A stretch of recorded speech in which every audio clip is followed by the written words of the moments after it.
Well, hi, my friends. So we're in the last chapter of Ezekiel. Yahoo! And we'll be going into the book of Daniel. So let me get going with that right now. Okay, so you've talked about the priest, the temple, what it's going to look like, where it's going to be, all the waters and all that good stuff. And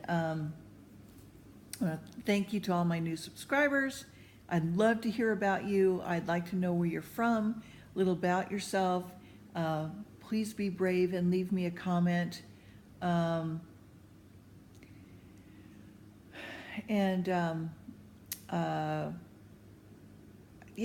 I would just love to know who you are. So if you got a moment, leave me a line or two. I'd really, really like that. Okay, so we're in the Ezekiel chapter 48. Excuse me. Okay, allergies. Okay, so the portion of the 12 tribes. Now, these are the names of the tribes. From the north into the coast of Hithlon goeth to Hamath, to Hazar-Ean, the border of Damascus, northward to the coast of Hamath, for these are his sides, and east and west a portion of Dan. And by the border of Dan, from the east side unto the west side, the portion of Asher. I just was thinking that if they want to know where the temple is, and they could just easily find out by reading the Bible. Okay, anyway, it's just I thought. Sorry. Remember to bring God into your space so that you can understand what's going on as you read the Bible, so the Holy Spirit can move within these inspired word, and that he can move in your life and help you understand what's going on with what you're reading and what he wants you to know for where you're at now in your life. Okay. All right, so at the border of Asher, from the east side even unto the west side, a portion of Naphtali, and the border of Naphtali from the east side into the west side, a portion of Manasseh, and at the border of Manasseh from the east side into the west side, the portion of Ephraim, and by the border of Ephraim, and from the east side even into the west side, a portion of Reuben, and the border of Reuben, the east side into the west side, a portion of Judah. And by the border of Judah and the east side into the west side shall be the offering which you shall offer of 25,000 reeds in breadth and in length, as one of the other parts, from the east side to the west side, and the sanctuary shall be in the midst of it. And the obligation that you shall offer unto the Lord shall be of 25,000 in length and 10,000 in breadth. And for them, even for the priests, shall this holy obligation be: toward the north 25,000 in length, toward the west 10,000 in breadth, toward the east 10,000 in breadth, toward the south 25,000 in length, and the sanctuary of the Lord shall be in the midst thereof. It shall be for the priest, that they are sanctified of the sons of Zadok, which have kept my charge, which went not astray when the children of Israel went astray, as the Levites went astray. And this obligation of land that is offered shall be unto them a thing that was most holy by the border of the Levites. And against the border of the priest of Levites shall have 25,000 in length, 10,000 in breadth, and the length shall be 25,000, the breadth 10,000. And they shall not sell it, neither exchange nor alienate the first fruits of the land, for it is holy unto the Lord. And the 5,000 that are left in the breadth over against the 25,000 shall be a profane place for the city, for dwelling and for suburbs, and the city shall be in the midst thereof. And these shall be in the measure thereof, and the north side 4,500, and the south side 4,500, the east side 4,500, the west side 4,500. And the suburbs of the city shall be toward the north 250, toward the south 250, toward the east 250, toward the west 250. And the residue in length over against the obligation of the holy portion shall be 10,000 eastward and 10,000 westward, and it shall be over against the obligation of the holy portion, and the increase thereof shall be for food unto them that serve the city. And they that serve the city shall serve it out of all the tribes of Israel. And the obligation shall be 25,000 by 25,000. You shall offer the holy obligation foursquare, with the possession of the city. And the residue shall be for the prince and the one side, and the other side the holy obligation, and the possession of the city over against the 25,000 of the obligation towards the east border, the westward over against the 25,000 towards the west border, over against the portions of the prince, and it shall be the holy obligation, and the sanctuary of the house shall be in the midst thereof. And moreover, from the possession of the Levites, and from the possession of the city being in the midst of that which is the prince between the border of Judah, the border of Benjamin shall be for the prince. As for the rest of the tribes, and from the east side, from the west side, Benjamin shall have a portion. And the border of Benjamin from the east side and to the west side, Simeon shall have a portion.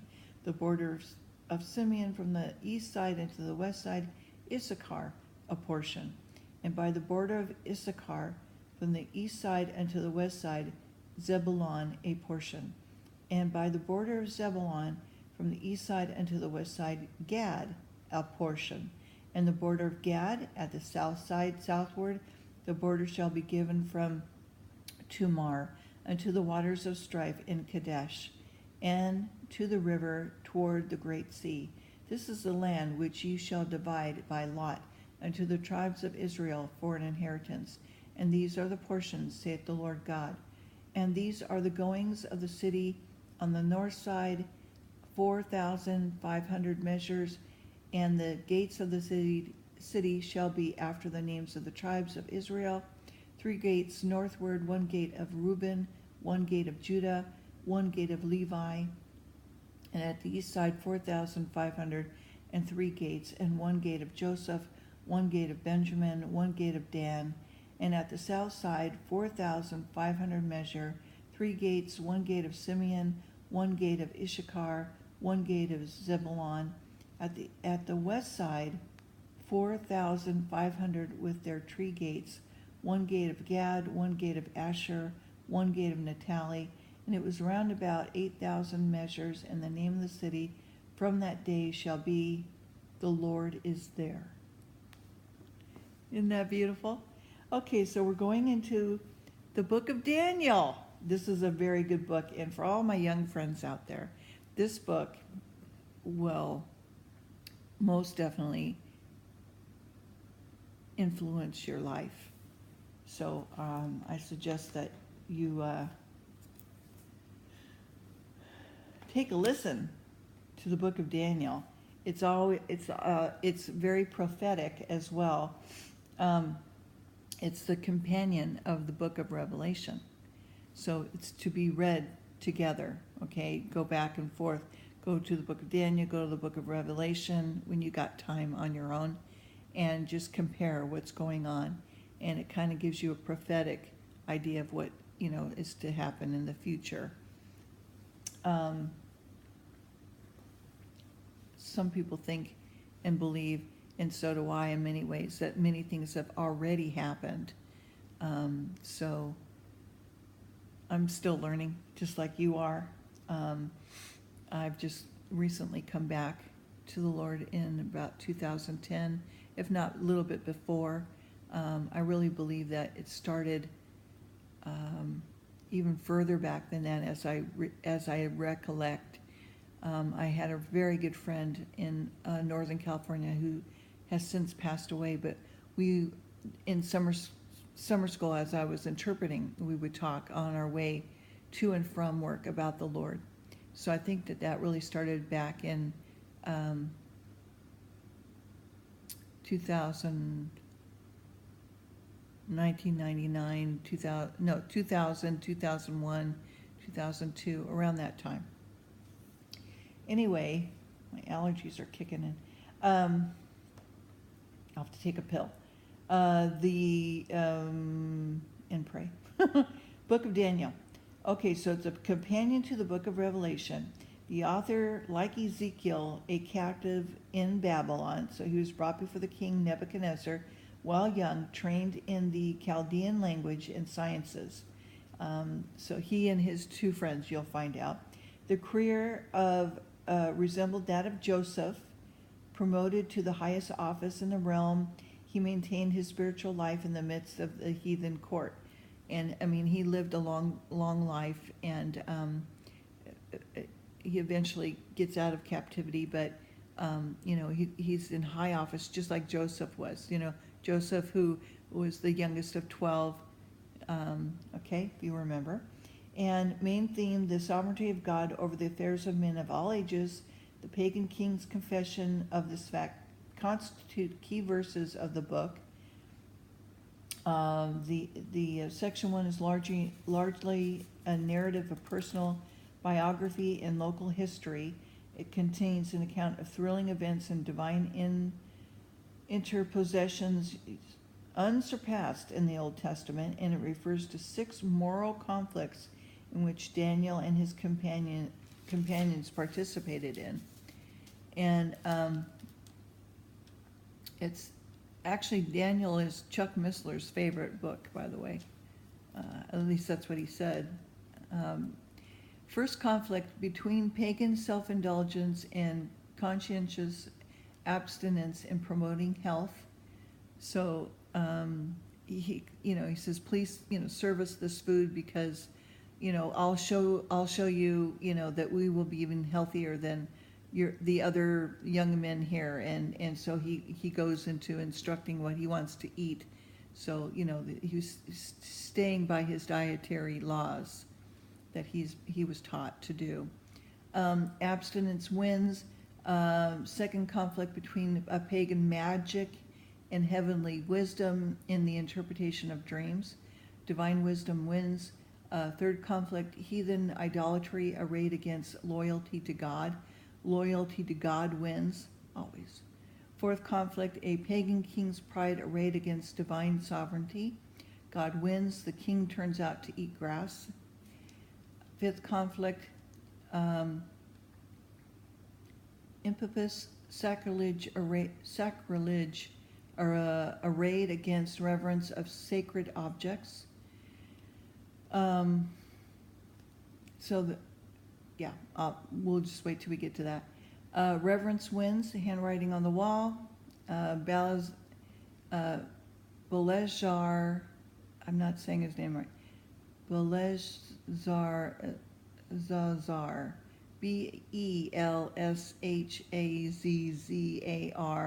is dethroned immediately after the reading of the wall. And sixth conflict between malicious plotting and providence of God over his saints.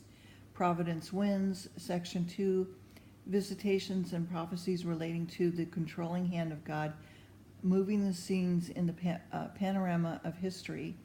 Interpretation, the book of Daniel is a companion to the book of Revelations.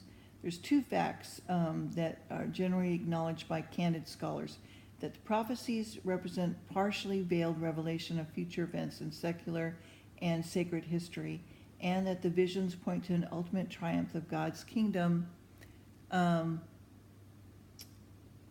over all satanic and world powers. And then in chapters 7, it talks about the 4 beasts, the 4 great empires: Babylon, Medo-Persia, Greece, and Rome, the coming Messiah. Chapter 8, it talks about the Persian, Grecian time. 9 contains Daniel's prayer. And chapter 10 to 12 contain additional far-reaching predictions, and so forth. Okay? So that's it. Have a great day. Blessings to all of you. Love you all. Talk to you later. Bye-bye.